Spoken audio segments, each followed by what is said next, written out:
فادخلی فی عبادی وادخلی جنتی. قبر کا مرحلہ بڑا آسان ہوگا، میدان محشر کا معاملہ تیرے لیے بڑا آسان ہوگا، اس کی حوالہ کی تیرے لیے بڑی پرسکون ہوگی. قبر کا عذاب تجھ پر اثر انداز نہیں ہوگا، تو خوش ہو جا میرے عزیز ساتھیوں. تو ایسے مومنوں کو اللہ تعالیٰ دنیا کے اندر یہ خوشخبری سناتا ہے. ایک تو ہم نے ان صحابہ کی سیرت کو پڑھا، ابو بکر کو اللہ کے نبی نے اسی دھرتی پر جنت کی بشارت دے دی، عمر کو جنت کی سرٹیفکیٹ دے دی، عثمان و علی کو سرٹیفکیٹ دے دی، عشرہ مبشرہ اور تمام صحابہ کرام کو اللہ تعالیٰ نے جنت کی سرٹیفکیٹ دے دی. لیکن وہ سرٹیفکیٹ رکا نہیں، بلکہ ان مومنوں کو بھی اللہ تعالیٰ نے جنت کی ضمانت دے رکھی ہے جن مومنوں کی زندگی قرآن و حدیث کے تابع گزرے.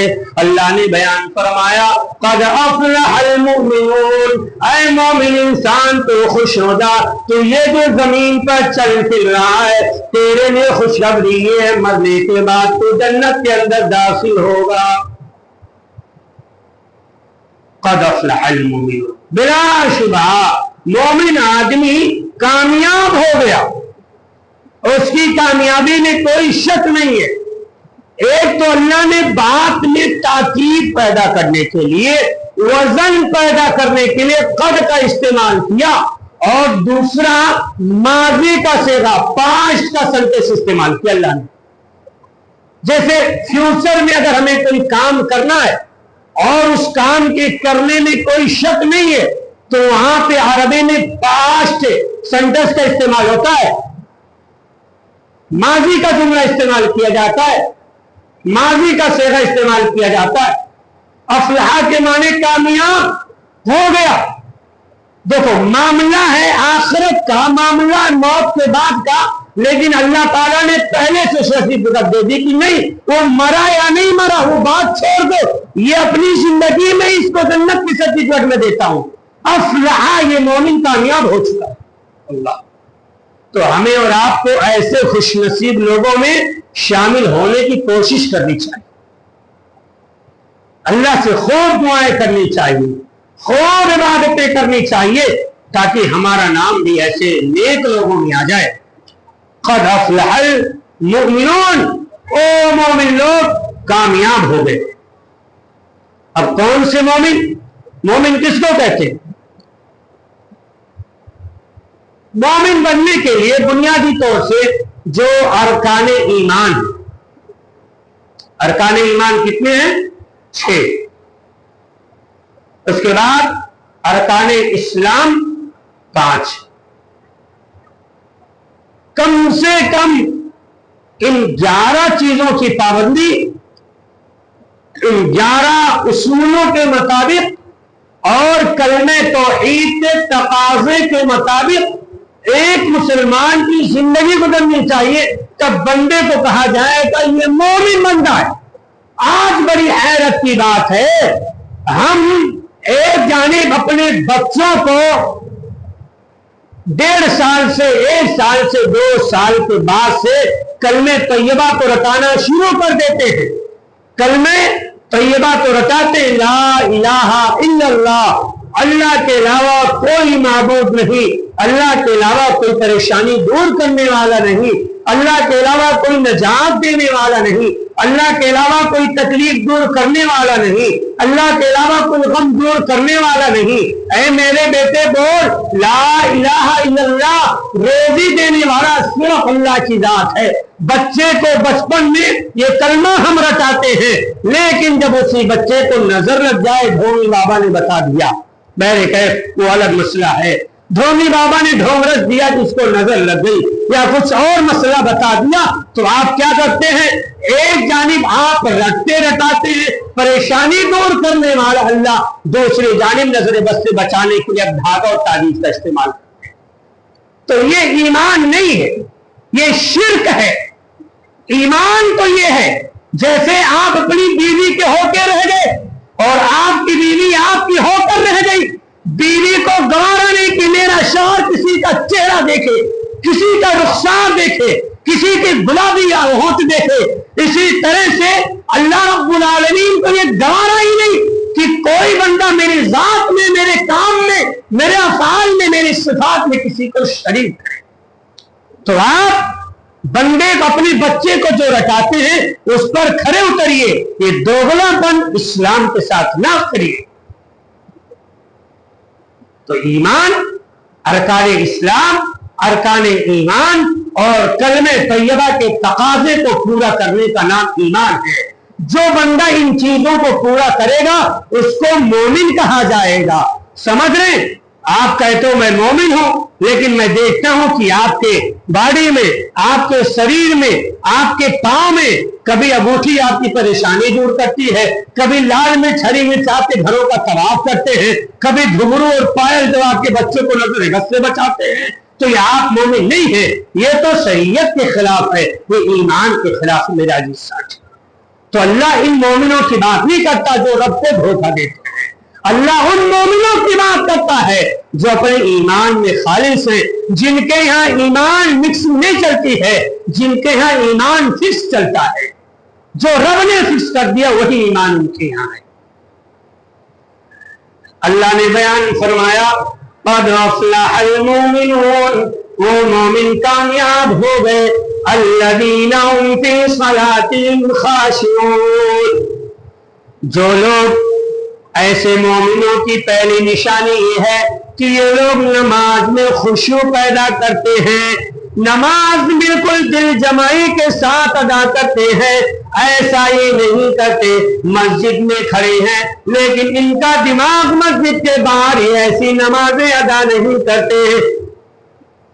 الذین هم فی صلاتهم خاشعون، یہ جب نماز کی ادائیگی کرتے ہیں، یہ جب نماز میں کھڑا ہوتے ہیں، ان کا دل و دماغ بالکل اللہ میں لگا رہتا ہے.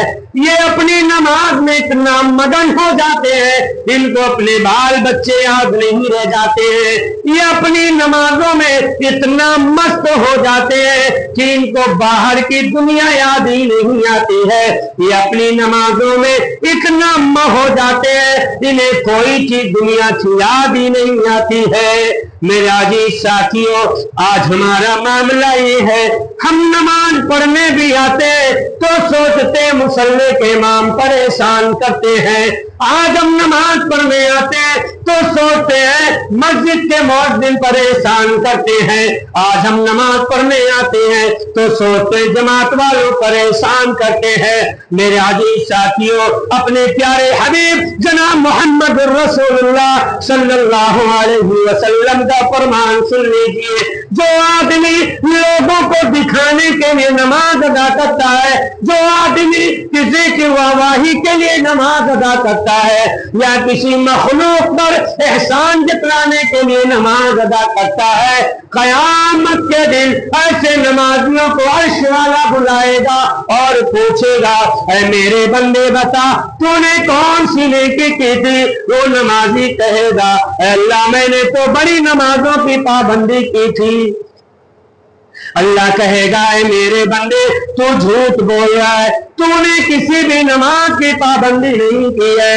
وہ بندہ کہے گا نہیں اللہ میں نے نماز کی پابندی کی ہے، میرے اس عمل پر، میرے اس نماز پر میرا پڑوسی گواہ ہے، میرے بھائی جان گواہ ہے، مسجد کا امام و مؤذن گواہ ہے، دیگر مصلی گواہ ہے، پوری جماعت گواہ ہے. اللہ رب العالمین کہے گا اے میرے بندے اس کا مطلب تو نے لوگوں کو راضی کرنے کے لیے نماز ادا کی تھی، لوگوں کو دکھانے کے لیے تو نے نماز ادا کیا تھا. وہ بندہ کہے گا ہاں اللہ میں یہی چاہتا تھا کہ لوگ مجھے نمازی کہیں، جماعت اور امام و مؤذن اور محلے کے لوگ مجھ سے خوش ہو جائیں، لوگ میرا چرچا کریں، لوگ ہمیں نمازی کہیں. اللہ اسی لیے میں نے نماز ادا کیا. اللہ کہے گا اے میرے بندے میں تو بدلہ اس کو دیتا ہوں جو میرے لیے نماز ادا کیا ہو. تو نے تو فلاں کے لیے نماز ادا کی، جا فلاں سے اپنی نماز کا بدلہ لے لو، جاؤ فلاں سے اپنی نماز کا بدلہ لے. اللہ اکبر. اے مسلمانوں ہم کہاں جا رہے ہیں؟ کتنی مکاریاں ہیں ہماری نمازوں میں، 1% بھی ہماری نماز میں خوشو نہیں ہے، 1% ہماری نماز میں خوش۔ تھوڑا آپ لوگ آگے ہو جائیں، بیٹھ جاؤ، کیا باہر لوگ کھڑے، تھوڑا آپ لوگ آگے آ جائیں۔ 1% بھی ہماری نماز میں خوشو نہیں ہے۔ ارے بھائی شادی شدہ لوگ ہیں تو بیوی کے گھر سے نماز پڑھنے آتے، سیاسی حضرات ہیں تو ووٹنگ کے چکر میں، گھر کے بڑے ہیں تو ناتی پوتوں کے ڈر کی وجہ سے، اور کوئی ہے تو پڑوسی کو دکھانے کے لیے، اور اگر منچلا نوجوان ہے تو راستے میں کسی اور کا گھر ہے تو کم سے کم نماز کے بہانے نذرانے ہی ہو جائیں گے۔ ہماری نماز رب کے لیے ہونی چاہیے۔ تو اللہ رب العالمین نے مومن کی پہلی شرط کیا لگائی کہ وہ نمازی ہوگا، اور اس کی نماز اللہ کے لیے ہوگی، لوگوں کے لیے نہیں ہوگی۔ اب آپ سوچیں مسلمانوں، اگر آپ اپنے آپ کو مومن کہتے ہیں، اگر آپ اپنے آپ کو ایمان والا کہتے ہیں، تو جو پہلا اسٹیپ کی نماز اللہ نے بیان کیا ہے وہ ہمارے اندر پائی جاتی ہے یا نہیں؟ کس اینگل سے؟ ارے بھائی بدن کی شروعات اگر ہم شریر سے کر لیں اور شریر کاٹ دیں تو آپ آدمی نہیں رہ جائیں گے، آپ فوراً مر جائیں گے، جج بازی آپ کی ہو جائے گی، آپ کو جنازہ نام دے دیا جائے گا۔ تو مومن بننے کے لیے اول شرط نماز کی لگائی گئی ہے، اور یہی چیز آپ کے اندر نہیں پائی جاتی ہے۔ اچھا دوسری بات یہ، باپ چاہتا بچہ 5 وقتہ نمازی بن جائے، لیکن ابا خود بے نمازی ہے۔ بیٹا چاہتا میرے گھر والے نمازی بن جائے، لیکن بیٹا خود جو ہے نماز سے دور ہے۔ گھر میں ہر شخص یہ چاہتا ہے کہ وہ برائی نہ کرے، وہ برائی نہ کرے، لیکن جو لوگوں کو بھلائی پہ لانے کی آرزو کرتا وہ خود برائی میں ملوث ہے۔ تو پہلے آپ خود اچھے کام کریں۔ اگر باپ کی خواہش ہے، ماں کی خواہش ہے، بڑے بھائی کی خواہش ہے، بہن کی خواہش ہے کہ گھر کا ماحول درست ہو جائے، لوگ نمازی بن جائیں، میرے گھر والے نمازی بن جائیں، تو پہلے ہم سب کو نمازی بننا پڑے گا۔ اور نماز اتنا اہم ہے میرے عزیز ساتھیوں، اللہ کے رسول بیان فرماتے ہیں قیامت کے دن پہلی چیز نماز کے بارے میں آپ سے سوال ہوگا۔ اگر نماز صحیح تو سب کچھ صحیح، اور اگر یہاں بیٹھ گئے تو بقیہ سوال ہی نہیں آپ سے کیا جائے گا، یہیں پہ کلیئر کر دیا جائے گا، آپ کو کلین چیٹ جہنم کی دے دی جائے گی، یعنی کلین چیٹ کس کے؟ جنت سے دے دی جائے گی کہ بندہ جنتی نہیں بلکہ جہنمی ہے۔ تو آپ نمازی بنے، خود نماز پڑھیں، اپنے بچوں کو بھی نمازی بنائیں۔ یہ وقت کے بہانے مت کریں، یہ مشغولیت، یہ مصروفیت، ان سب چیزوں کے بہانے نہ کرو۔ نماز تو وہی ہے کہ اذان سنتے ہی بندہ مسجد کو دوڑ لگا دے۔ نماز وہ نہیں کہ ٹھیک ہے وقت پر پڑھ لیا جائے گا، نہیں۔ بہرکیف اللہ تعالیٰ نے بیان فرمایا قد افلح المؤمنون الذین هم فی صلاتهم خاشعون، کامیاب ہو گئے وہ مومن جو نمازوں کی پابندی کرتے ہیں اور نماز بالکل دل جمعی کے ساتھ ادا کرتے ہیں، نماز صرف اللہ کی خاطر ادا کرتے ہیں۔ والذین هم عن اللغو معرضون، اور وہ مومن کامیاب ہو گئے، وہ مومن جنت کے وارث بن گئے جو لغو باتوں سے پرہیز کرتے ہیں، اعراض کرتے ہیں۔ لغو بات، بیہودہ بات، جس کا کوئی فائدہ نہ، لایانی بات، لایانی کا۔ اب بتاؤ پب جی سے آپ کا کیا فائدہ؟ بتاؤ فری فائر سے آپ کا کیا فائدہ؟ ہوٹل پر بیٹھ کر نوجوانوں تکرم بازی کر رہے ہیں آپ، اس سے آپ کا کیا فائدہ ہے؟ یہ لغو ہے، بیہودہ ہے، یہ بیکار کی کام ہے ان سب چیزوں میں۔ اچھا ایک چیز اور، میں نے سنا ہمارے مسلمان بھائی وہ کیا لگاتے ہو، سٹا، ذرا نام تو سنو، سٹا، سٹا۔ ارے جس دن اللہ سٹا دے گا نا جہنم سے، اس دن کبھی چھٹو گے نہیں میرا جی ساتھی، کہ یہ سب لایانی باتیں حرام ہے. مومن کا کام یہ سب چیز نہیں میرا عزیز ساتھیو. والذین ہم عن اللغو معرضون. یہاں جنتی مومنوں کا ذکر ہو رہا ہے. جنتی مومنوں کی پہلی صفت، پہلی خوبی کیا ہے؟ وہ نماز کی پابندی کرتے. دوسری خوبی کیا ہے؟ وہ لایانی کاموں میں نہیں پڑتے، لغو کام میں نہیں پڑتے، بےہودہ چیزوں میں نہیں پڑتے. بےہودہ چیز جو آپ کی ذات سے متعلق نہ ہو اور جس میں جو ہے کچھ فائدہ نہ ہو، جنت جہنم کا. موسیٰ کی لاٹھی کیسی تھی؟ ہاں موسیٰ لوط کے قوم میں کتنے لوگ مارے گئے، کتنے فرشتے آئے، یہ سب دیکھا. بہرکیف آپ جانتے لایانی چیز اس کو کہا جاتا ہے. تیسری صفت والذین ہم للزکاۃ فاعلون. جنتی مومنوں کی تیسری خوبیاں صفت یہ ہے کہ یہ زکات دینے والے ہوتے. زکات کے دو معنی، پاکی بیان کرنا، ایک مال کا زکات دینا اور ایک اپنے نفس کا زکات دینا. نفس کا زکات کیا ہے؟ آدمی کی آنکھوں کے سامنے حسن کی شہزادی آ گئی لیکن آنکھوں سے کوئی تعلق نہیں اس کا، بھائی وہ حرام ہے ہمارے لیے، تو اس کی طرف ہماری نگاہیں نہ جائیں. یہ نگاہ کی زکات ہے. آپ کا ہاتھ چاہتا گناہ کرنے کو، دروازے کھلے گناہ کر سکتے ہیں آپ، لیکن آپ نے اپنے آپ کو کنٹرول کر لیا، یہ ہاتھوں کی زکات ہے. تو اس طرح سے ایک بدنی زکات ہے، ایک مالی زکات ہے.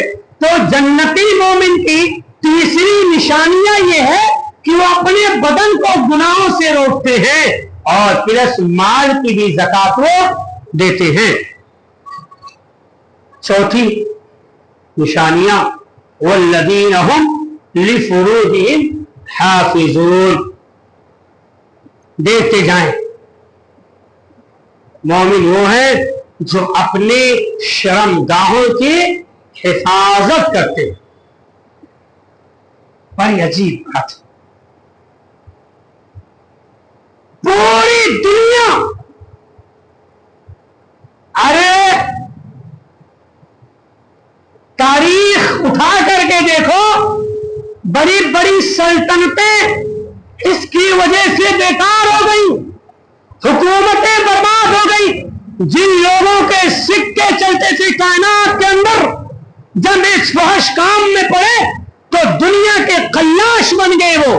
اور آج بھی یہ اتنی بری چیز ہے کہ اگر کوئی آپ کا بڑا دشمن ہے تو بزرگ لوگ کہتے ہیں کچھ مت کرو، وہ محلے میں ہو یا نہ ہو، بس کسی کے کان میں یہ سن پھونک دو کہ بھلا بچی کے ساتھ اس کو ہم نے دیکھا تھا، وہ بیچارہ محلہ 1 مہینہ پہلے چھوڑ دیا، 1 سال پہلے چھوڑ دیا، اس کا محلے میں وجود نہیں. آج اگر آپ جا کر کے کہہ دیں کہ کل میں نے اس کو فلاں کے ساتھ دیکھا ہے تو لوگ بھیا تحقیق بھی کرنے والے نہیں. ہاں یہ جھوٹ تھوڑی کہہ رہا ہوگا، کچھ نہ کچھ تو ضرور اس میں ہے. یہ اتنی غلط چیز ہے میرے عزیز ساتھیوں.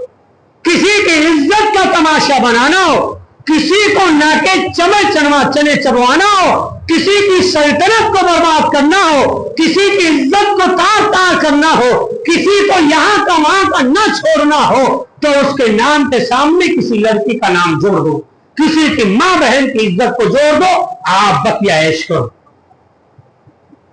اتنی خباثت ہے اس چیز میں میرے عزیز ساتھیوں. اس سے بچنے کی ضرورت ہے. کسی کی عزت کا جنازہ آپ نہ نکالیں، کسی کی عزت کا تماشا آپ نہ نکالیں. آپ کو اپنی شرمگاہ کی حفاظت کرنی ہے، اپنے بال بچوں کی حفاظت کرنی ہے. کسی کے پیچھے پڑ کر کے دشمنیاں نہ پالیں، کسی کے پیچھے پڑ کر کے اپنی زندگی تباہ نہ کریں. تو اللہ رب العالمین نے بیان فرمایا والذین هم لفروجہم حافظون. جنتی مومنوں کی چوتھی نشانی ہے، چوتھی صفت یہ ہے وہ اپنے شرمگاہوں کی حفاظت کرتے ہیں. اللہ کے رسول جناب محمد رسول اللہ صلی اللہ علیہ وسلم نے بیان فرمایا اے مومنو، تم میں سے جو آدمی دو چیزوں کی حفاظت کی ذمہ داری لے لے. جو بندہ تم میں سے دو چیزوں کی صحیح استعمال کرے, دو چیزوں کی غلط استعمال نہ کرے, یہ نبی تمہارا تمہیں جنت کی ضمانت دیتا ہے. صحابہ نے پوچھا اللہ کے نبی وہ دو چیزیں کون سی ہے؟ اللہ کے رسول نے بیان فرمایا اے میرے صحابہ سنو, وہ دونوں چیزیں, یہ دونوں جبڑوں کے بیچ 1.5 انچ کی زبان ہے اور دونوں رانوں کے بیچ یہ پڑی ہوئی شرمگاہ ہے. جو آدمی زبان کا صحیح استعمال کرے, جو آدمی شرمگاہ کا صحیح استعمال کرے, ان دونوں چیزوں کا غلط جگہوں پر استعمال نہ کرے, تو یہ تمہارا نبی تمہیں جنت کی ضمانت دیتا ہے, جنت کی سرٹیفکیٹ دیتا ہے. میرا عزیز ساتھیوں, آج آپ زبان کا صحیح استعمال نہیں کرتے, آج ہم اور آپ اپنی شرمگاہوں کا صحیح استعمال نہیں کرتے. ارے اگر آپ کی ایک بیوی سے خوراک پوری نہیں ہوتی, شریعت نے 4 کی اجازت دی ہے, دوسری کر لو, تیسری کر لو, چوتھی کر لو, لیکن کسی کی عزت کو تار تار کرنے کی کوشش نہ کرو. اے نوجوانوں, تم بالغ ہو چکے, آج تو نوجوان ابھی مکمل جوان نہیں ہوا, 13-14 سال میں ہی زنا کرنے کا عادی بن جاتا ہے. اے نوجوانوں, اگر تم جوان ہو چکے تو اپنے باپ کی گریبان پکڑ لو, اپنی ماں سے کہو کہ اے میری ماں, اے میرے باپ, مجھے شادی کی ضرورت ہے, اب میرا نکاح کرا دیا جائے, اور اے میرے باپ مجھے اجازت دیجیے نکاح کرنے کی. اگر آپ کر سکتے ہیں تو کریے, ورنہ فلاں لڑکی سے میرا نکاح کرا دیجیے.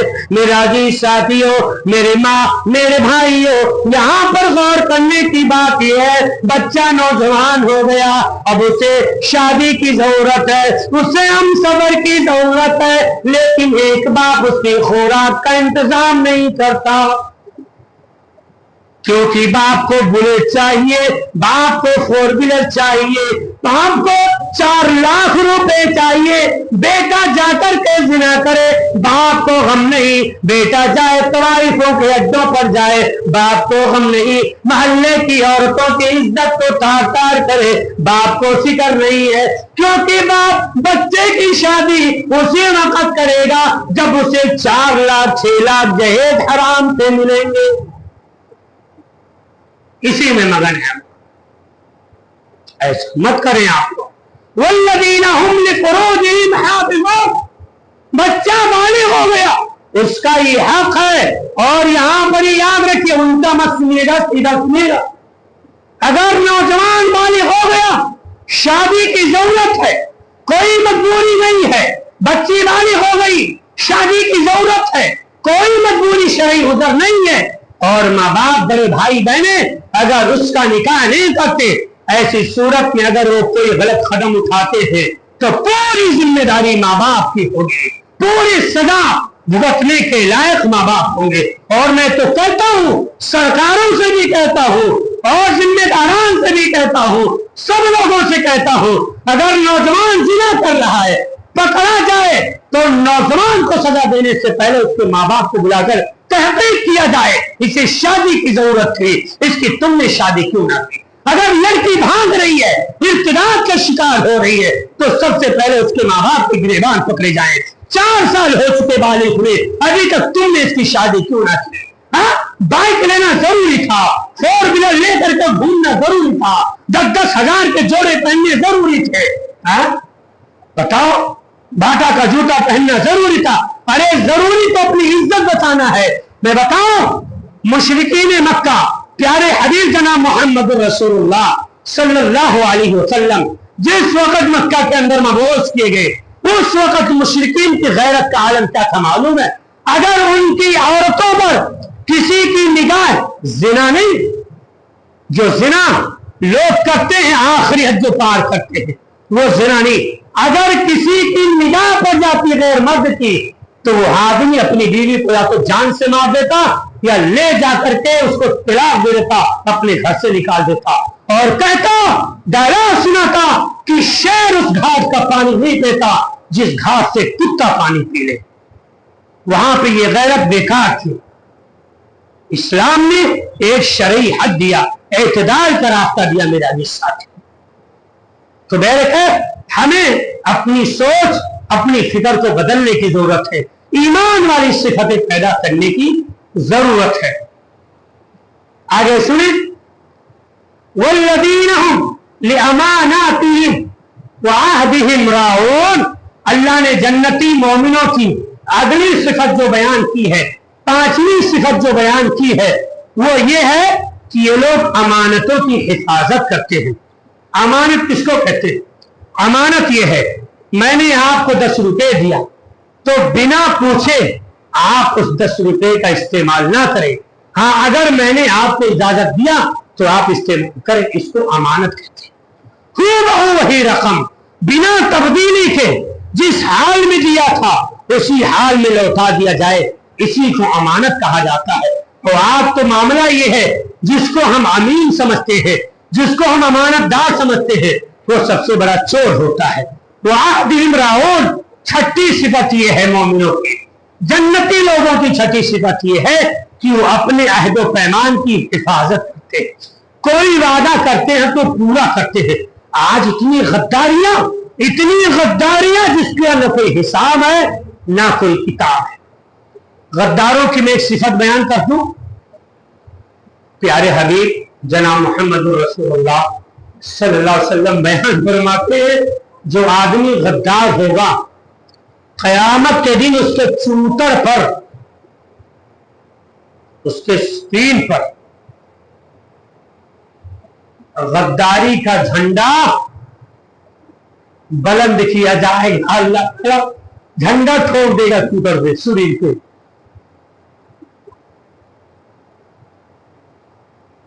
جھنڈا لگاتے نا گھروں پر مسلمان کرامت، نبی سے غداری، کلمہ نبی کا، اور جب عمل کی بات آتی ہے دنیا کے بکواس کیے جاتے ہیں، یہ سب سے بڑی غداری ہے۔ کلمہ نبی پاک کے رب کا، اور جب مانگنے کی باری آتی ہے تو فلاں مزار، فلاں پیر، فلاں فقیر، فلاں طالب، فلاں پلیتا، فلاں گنڈا، یہ سب سے بڑی غداری کائنات کے اندر ہے۔ رب کے ساتھ غداری، نبی کے ساتھ غداری، اسلام کے ساتھ غداری، ایمان کے ساتھ غداری، اور نماز کے ساتھ غداری، نہ جانے کیسی کیسی شریعت کے ساتھ لوگ غداری کرتے ہیں۔ اللہ کی قسم مسلمانوں سدھر جاؤ، یہ غداریاں تمہارے چوکوں پر، تمہارے سینوں پر جب عرش والا اس کے بدلے میں جھنڈا لگائے گا غداری کا میدان محشر میں، تب پتہ چلے گا کہ کاش ایسی غداریاں ہم عرش والے کے ساتھ نہ کیے ہوتے تو آج اتنی رسوائی اور ذلت ہماری نہ ہوتی۔ تو 6 صفتیں ہو گئی کن لوگوں کی؟ جنتی مومنوں کی۔ آخری بات اللہ تعالیٰ آگے بیان کرتا ہے، پھر وہی نماز کی پابندی، والذین هم لاماناتهم وعہدہم راعون والذین هم علی صلواتہم یحافظون، وہ لوگ نمازوں کی حفاظت کرتے، یعنی 5 وقتہ نمازوں کی مسلسل پابندی کرتے، ایسا نہیں کرتے 3 وقت پڑھتے اور بقیہ نمازیں گول کر دیتے، ایسا نہیں کرتے وقت ہے تو نماز، وقت نہیں تو بے نمازی، ایسا نہیں کرتے، وقت ہو یا نہ ہو اس کو اپنی نماز سے مطلب ہوتا ہے، اذان ہوئی نماز پڑھ گئے۔ اس کے بعد اللہ تعالیٰ یہ صفتیں بیان کرنے کے بعد 1 2 نماز میں خشوع خضوع، لایانی باتوں سے پرہیز، زکوٰۃ کی ادائیگی، شرم گاہوں کی حفاظت، اور اسی طرح سے امانتوں کی حفاظت، عہد و پیمان کی حفاظت، 5 وقتہ نمازوں کا خیال، اتنی صفتیں بیان کرنے کے بعد اللہ تعالیٰ کیا کہتا ہے؟ اولئک هم الوارثون۔ اولئک کے معنی وہ لوگ، یہی لوگ۔ اگر اللہ کہتا اولئک الوارثون، وہ لوگ وارث ہیں، یہ لوگ جنت کے وارث ہیں، بات مکمل تھی، لیکن عرش والے نے ہم بھی استعمال کیا، اولئک بھی استعمال کیا۔ اولئک کے معنی وہ لوگ، یہ لوگ، اور ہم کے معنی بھی یہ لوگ، وہ لوگ، یعنی ایک ہی معنی میں 2 لفظ ایک ساتھ استعمال کیا۔ ترجمہ یوں ہوگا کہ یہی لوگ حقیقت میں جنت کے وارث، یہی لوگ حقیقت میں جنت کے وارث ہیں۔ تو میرے عزیز ساتھیوں، اگر آپ کو دیکھنا ہے کہ ہم جنت کے وارث ہیں یا نہیں، تو سورۃ المومنون آیت نمبر 1 سے لے کر 11 تک پڑھ لیں، آپ کو پتہ چل جائے گا آپ جنت کے وارث ہیں یا نہیں، جنتی انسان آپ ہیں یا نہیں، مومن آپ ہیں یا نہیں۔ اولئک هم الوارثون الذین یرثون الفردوس، اور جنت کی کئی کیٹیگریاں ہیں، کئی درجات ہیں، تو اللہ تعالیٰ نے نچلے طبقوں کا وارث نہیں بنایا، ایسے مومنوں کو اللہ نے جنت الفردوس کا وارث بنایا۔ اللہ اکبر۔ اللہ کے رسول کہتے لوگوں، اللہ سے جب تم جنت مانگو تو صرف جنت نہ کہو، بلکہ کہو اللہ ہمیں تو جنت الفردوس عطا فرما دے۔ جنت الفردوس سب سے اعلیٰ حصہ ہے جنت کا۔ تو یہ جو 7 چیزوں کی حفاظت کریں گے، جن مومنوں کے اندر، جن مسلمانوں کے اندر یہ 7 خوبیاں پائی جائیں گی، انشاءاللہ ایسے مسلمان، انشاءاللہ ایسے مومن لوگ جنت الفردوس میں داخل ہوں گے۔ ہم فیہا خالدون، اور ہمیشہ ہمیش اس کے اندر رہیں گے۔ اللہ تعالیٰ سے دعا ہے مولا کریم ہمیں ان لوگوں میں شامل فرما جن سے تو راضی ہے۔ اللہ رب العالمین ہمیں نیک عمل کرنے کی توفیق عطا فرما۔ اللہ رب العالمین ہمیں مساجد کی طرف لوٹنے کی توفیق عطا فرما۔ اللہ رب العالمین قرآن کی طرف ہمیں لوٹنے کی توفیق عطا فرما۔ اللہ ہمیں اپنے ایمان کی حفاظت کرنے کی توفیق